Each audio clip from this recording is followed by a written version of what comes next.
Rreth 27.000 maturantë në gjithë vendin ju nënshtruan sot provimit të parë të maturës shtetërore, atij të gjuhës së huaj.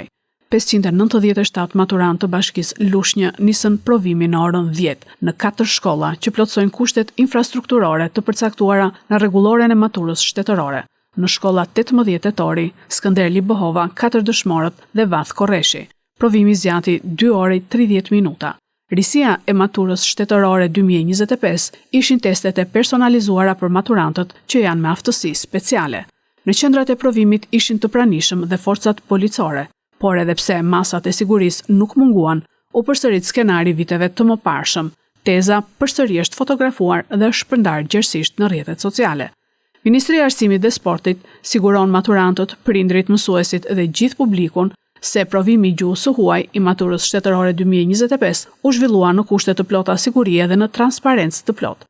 Akti i shëmtuar i fotografimit dhe publikimit të tezës së provimit të maturës së lëndës gjuhë huaj, pasi ka nisur provimi, nuk ndikon as pak në proces dhe nuk mund të hedhë poshtë punën e palodhur të mira mësuesve, administratorëve dhe punojësve të strukturave arsimore në të gjithë vendin, që kanë punuar prej muajsh me përkushtim për mbarvajtjen e këtij procesi. Ministria e Arsimit dhe Sportit dënon me forcë këtë akt.